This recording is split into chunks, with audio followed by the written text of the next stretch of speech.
Welcome, fans of MMA and boxing, to Grueling MMA, part of the Grueling Truth Radio Network. As always, I'm your host, James Ernest. Our guest this week is Luke Zachrich. Luke, what you been up to?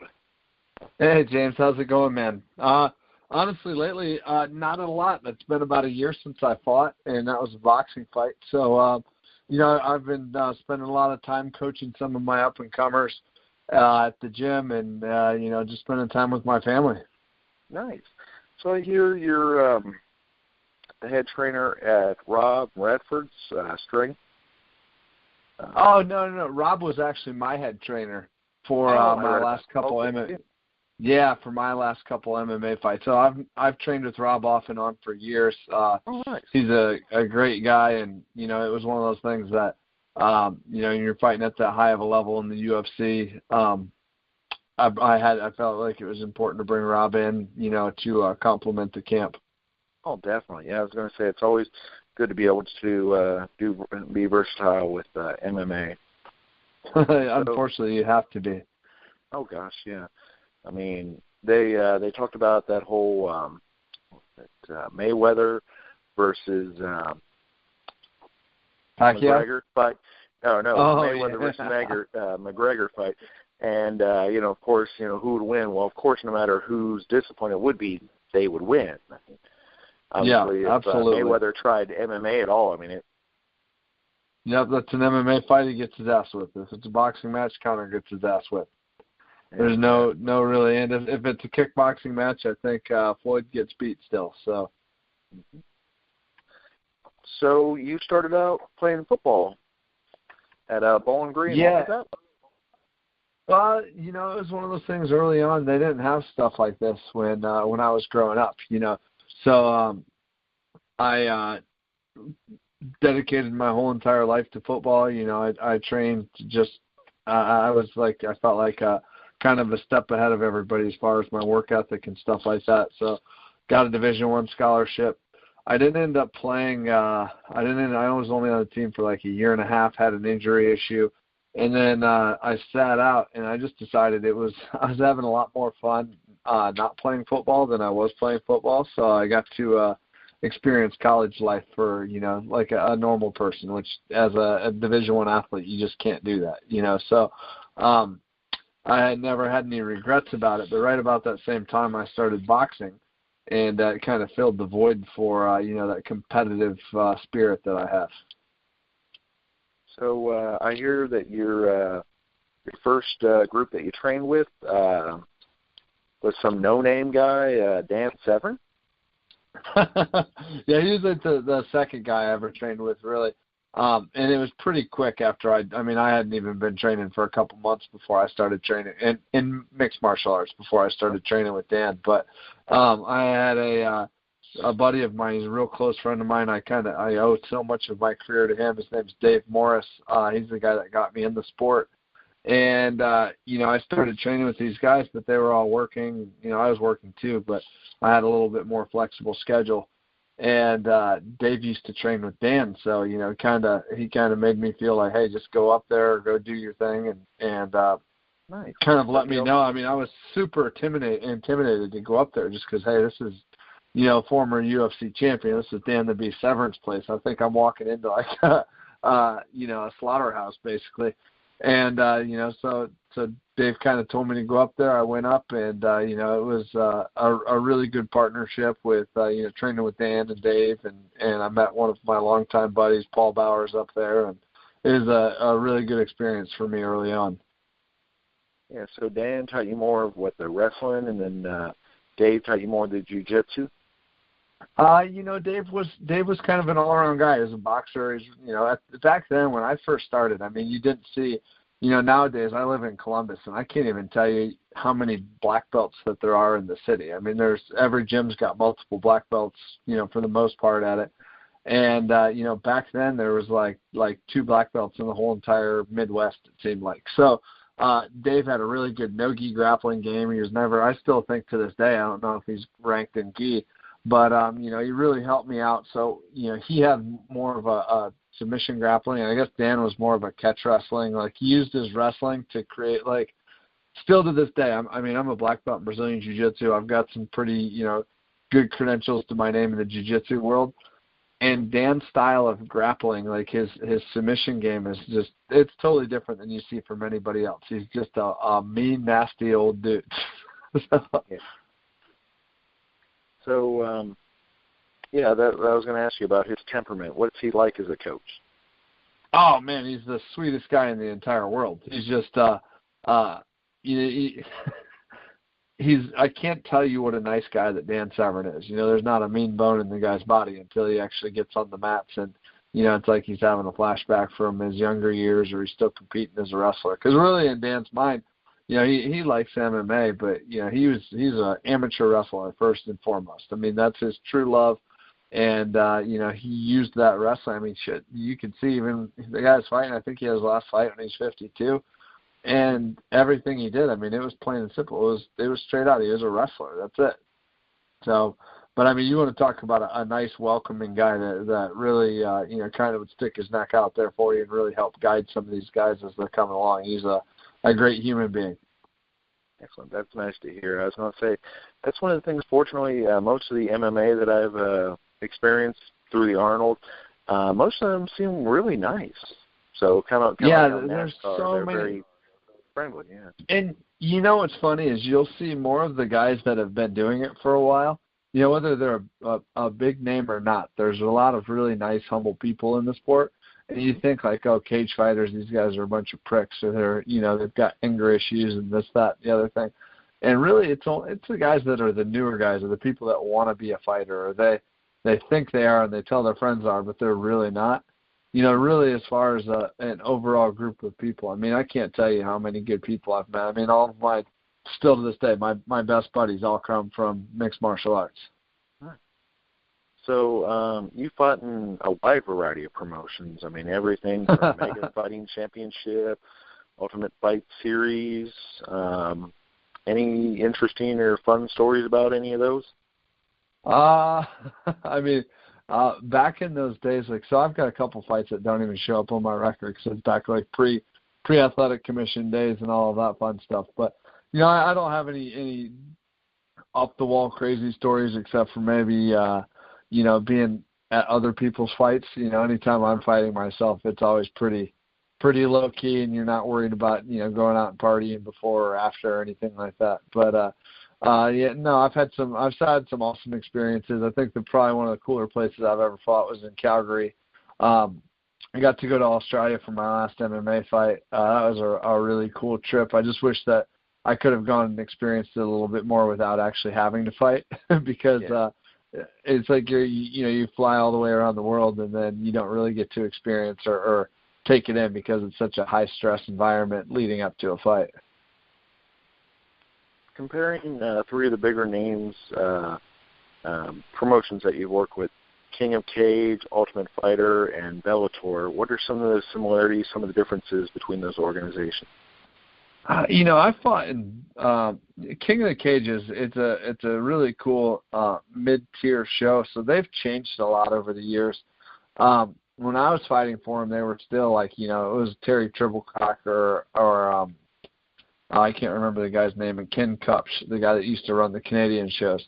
And they ran all of them. And they were on pay-per-view. It was a really cool type of thing because at that point, like, there wasn't a lot of UFC shows or anything like that. And if you made it into King of the Cage and you were successful, you had a pretty good shot of taking it to that next level. So the shows, the production values, like, were really cool. Like the one in Calgary was still probably one of the cooler experiences that I've ever fought on. Nowadays, King of the Cage, I think he, if you look, he's probably done 1,000 shows over the last, 10 years or something like that, maybe even more. But I think he franchises stuff out. So it's not the same as it used to be.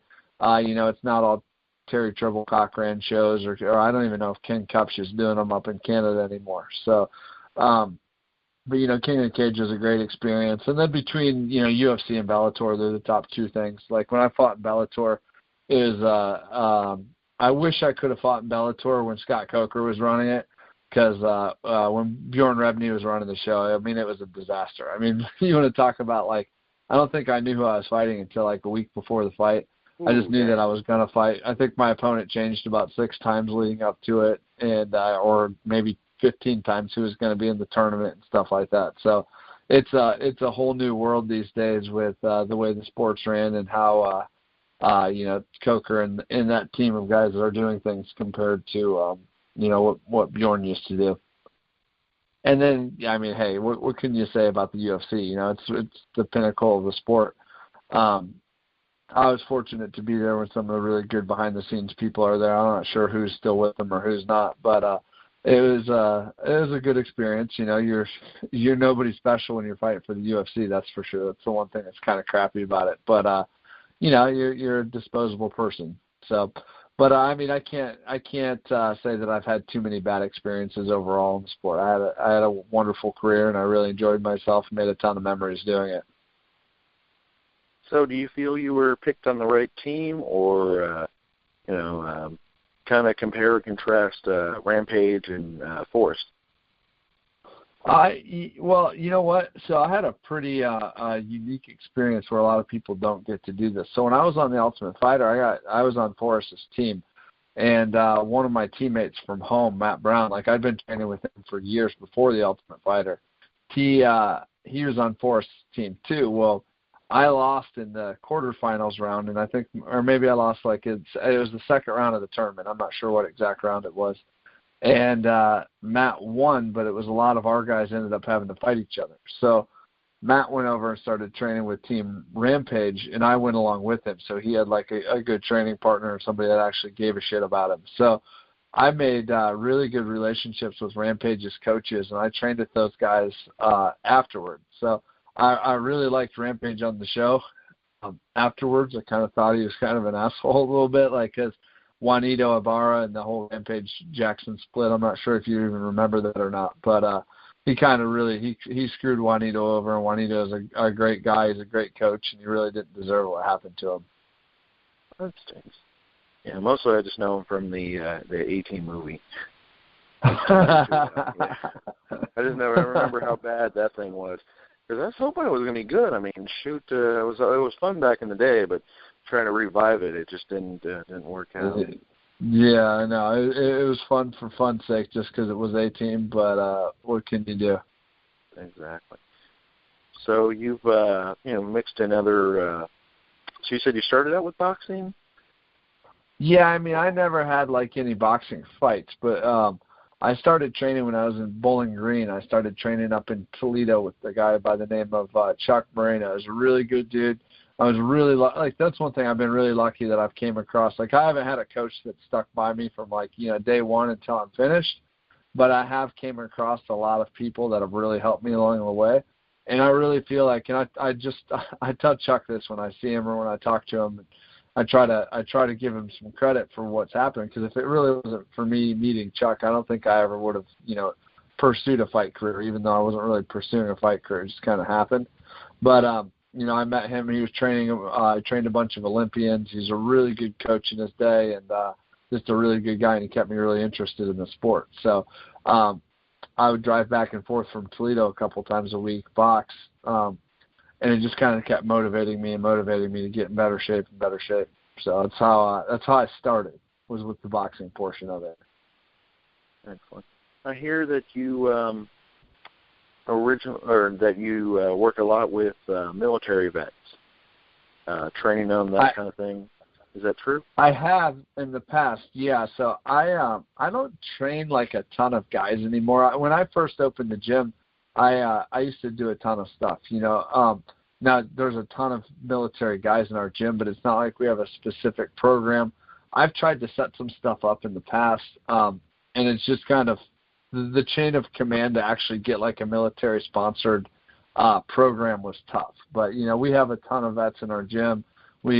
All of them have discounted memberships and all of that stuff. So, and I'd still love to do something specific to the vets or the Wounded Warriors Foundation or something like that. It just really hasn't happened yet. So any plans of a comeback anytime in the near future? I'm at that point where I just turned 35. I've still been boxing. It hasn't even been a year since my last boxing fight. I said the only thing that would like interest me or bring me back to an MMA fight is if I jumped right back into, a big organization, or I had a big marquee name fight. And I'm not gonna go back out on the regional scale. I love to fight, but I've been doing it I did it for 12 years, and it's one of those things that unless the opportunity was something that could like really, really like hype me up and get me excited to fight, or the money was just amazing, I probably wasn't going to fight again. So, oh dang! You mean somebody we might get you to fight at a Radisson hotel? I mean, if he wants to pay me enough money, and tell Billy to call me. So definitely, I've actually, before could I still fight? Absolutely. I trained with guys that are, at their peak still, and they're doing really well, and I'm doing good against them. You know what I mean? It's just one of those things that for me to go out there, it has to make sense by fighting in a big organization or fighting a big name opponent or fighting for a big payday. One, it has to be one of the three for the most part. Something to motivate. Yeah, I get that. Yeah, so I mean, it's tough to go from fighting, in Australia or Las Vegas or Florida, fighting for the UFC to, back to fighting in Columbus, Ohio, unless, a big name shows there. Exactly. So you mean we can't get like a match between you and the Papa John's guy? I mean, sure, if it's for fun. Exactly. Yeah, because I was gonna say I hear you are a fan of pizza. Yes, I've got a couple. My family's got a couple restaurants here in Columbus, Mellow Mushroom Pizza Bakers. Been doing it for about 7 years now, I think. Yeah, 7, 8, almost 8. Oh, I was gonna say, what toppings do you recommend the most? I'm a pretty simple guy. I just like pepperoni and mushroom. So we've got a ton of great gourmet pizzas and stuff like that. But I'm always, my go-to is pepperoni and mushroom. Excellent. So were you all the originators of Mellow mushrooms, or just a? No, I wish we were, but we were one of the first stores to spearhead it and bring it north. And it's something my family used to live down in South Carolina. I've been going down there for years and years and years, and Mellow Mushroom was always the first place we'd go to. So my brother said he quit his job, and he'd always said he'd wanted to open a Mellow Mushroom, and that's what after he quit his job we decided to do. So the rest is kind of history at that point. Excellent. Any plans to be at the Arnold this year? Oh yeah, I'm that's like the craziest weekend of the year for me. They've got fights on Thursday, Friday, Saturday nights. There's grappling tournaments, boxing fights, kickboxing fights, and we have people competing in about everything that they have to offer there, or over at the AGC tournament or something along those lines. So it's a fun weekend, but it's usually a pain in my neck because I'm running all over the place like crazy, and then trying to get over at the expo and see some of the stuff that's going on over there too. Yeah, that was a nice thing to shoot, 3-4 years ago. Ended up running into Dan Severn over there. Yeah, make sure you tell him hello. He'll sit there and talk to you. He's the nicest guy in the world. Yeah, you see him again. He was great. Yeah, I was just curious if he was that way as a trainer, or as a trainer he's all like, that's why I was asking about that earlier. Oh no, I mean I'll tell you a funny story about Dan. It's crazy. So I've been I can't remember if I was like I was down in Cincinnati, and I'd been training with Rich Franklin, Jorge Gurgel, Dustin Hazlett, all of those guys for like a year and a half or something like that. And I finally, because I lived in Dan's gym. Like, he has bunk beds in the gym, and I actually live there. So it was one of those things that I went back up, and I've kind of got my chest puffed out. And I'm like, all right, yeah, I'm going to go show my old teammates, what's up and how much I've improved. And Dan sees that I'm out there. Next thing you know, he comes out, and he's got his wrestling shoes from the 70s on, and he's got a neoprene sleeve on his knees and his elbows. And I think he still wears wrestling headgear when he rolls around and stuff like that. And he comes out and, you need a partner, Luke? And I was like, yeah. And my girlfriend at the time, she's my wife now, and she's in there. She's kind of watching. And I think Dan subbed me about 6 times in 5 minutes. I mean, it was just like one after another. And he's just laughing at me.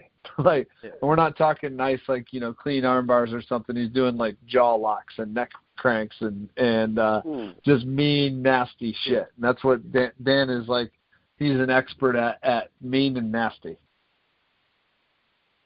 So if anybody ever has an opportunity to train with him and learn some of his submission style, I mean, it's a once in a lifetime opportunity. He's amazing.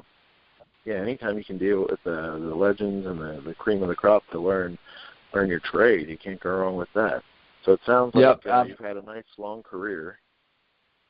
Yeah, I mean, I started when I was 22 years old, and I'm 35 now. So it's one of those things that the time flew by, and it's like, shit, I'm kind of starting to turn into a dinosaur in the sport a little bit. So. Yeah, I know what you mean. I was going to say in sports, yeah, we're considered old. Like you said, you're 35, I'm 36, and yeah, nowadays, I mean, unless you go, actually, yeah, that's one promotion you could go back to is Bellator, because they have been having the older guys fight. I mean, Shamrock, Lacey, and Tito. Yeah, I mean, got his last fight coming up. If Bellator called me up, I mean, that's one of those things, like, throughout my whole career, this is even before I got re-signed by the UFC the last time, I've always put my name out there for, like, big-name fights. And I feel like that's the one thing I've kind of missed out on is, like, having that, like, major marquee matchup. Like one of the guys that trains at my gym, he's fought Tim Sylvia. He's fought Daniel Cormier before he was, the UFC champion and all that stuff. And, it's one of those things, like, hey, he lost the fight, but he actually fought, former world champions or future world champions. And I just think that's cool. I'd love the challenge. So, if I had the opportunity, if it's Bellator or something like that, where they called up and they needed a replacement for Tito or Chael Sonnen or Rampage Jackson or any of these guys, I mean, you don't even need to. I'm not even going to think about it. I would absolutely say yes. It doesn't make a difference. I'd take a fight like that. Excellent. I don't think Shamrock or Hoyce are still going to be doing it. You know what I mean? So they're not worth putting on the list. But some of those other guys are former world champions like that. Like I was jockeying years ago for a fight with Paulo Filo.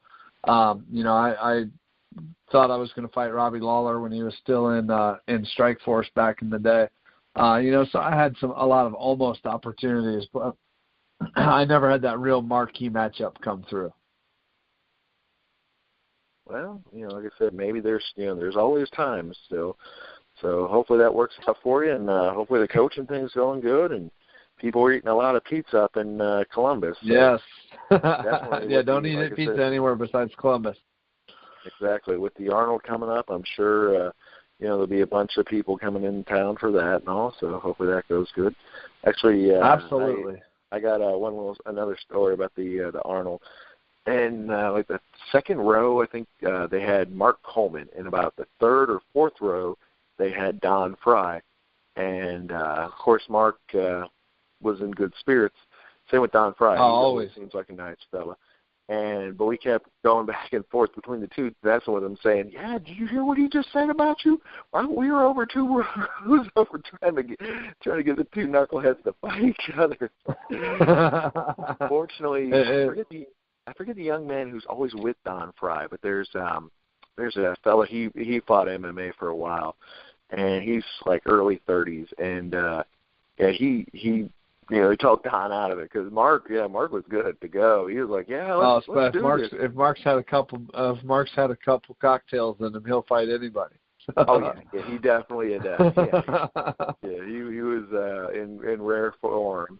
And yeah, we could have had a good match going there. That'd have been awesome. That's funny. Yeah. Two legends of the sport getting a fight in the crowd. That would have been pretty funny. Oh gosh, when just the atmosphere and all. Yeah, if we recorded it, heck, I'm sure WWE would air it or somebody like that. Yeah, exactly. That was going to be the last one. I forgot that, or last one I want to ask you is with Dan's track record of also doing, real wrestling and then professional wrestling. Did he ever talk about training you to do that, or did you ever have any interest in doing that? It never even came up. So that was what was kind of, neat and kind of funny all at one time at Dan's gym. So he would have he had two different sides, both to the sides of the gym, because he specialized in like running camps. And he had on the right side of the gym, he had a whole dorm room, and on the left side, he had a whole dorm room. Then he had a huge like commercial kitchen in the place and stuff. And he'd have his MMA guys, but he'd also have these like, you know, wrestlers in there. And he used to have, before I got there, he had some like huge name wrestlers that had all been up there. A ton of like big name MMA guys had been there throughout the years and stuff like that. But at that point, there's just like a bunch of like little skinny guys that wanted to wrestle that were there. And then you want to talk about like conflicting personalities and stuff like that. It was pretty funny. But yeah, I mean, I would talk to Dan's gym manager for the longest time. He was there specifically because of professional wrestling stuff. His name is Mark Pennington, and he was like really good.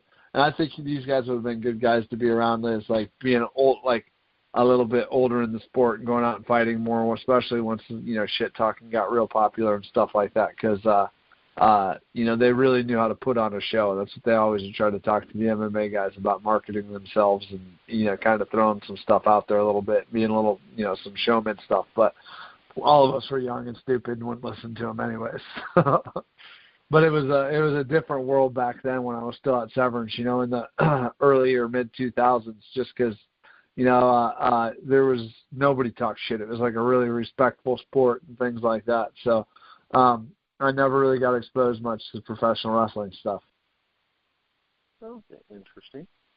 Well, we're glad you came on the show, and we definitely plan on having you back again in the future. If you have any of your fighters that are going to be doing a big event, or, you know, maybe after the Arnold, have you back on to just get your thoughts about some of the events. Actually, Billy. Yeah, cool. Saying they might have he might help produce one of the MMA events up there at the Arnold of the Boxing. Oh, cool. Good. Well, tell Billy to give me a call sometime then, all right? Sounds like a plan. All right. Yeah, thanks for having me on. I appreciate it. Welcome. So, fans, have a nice first. Oh, sorry. So, fans. No, you're good. Have a nice night, man. Talk to you later. Thank you.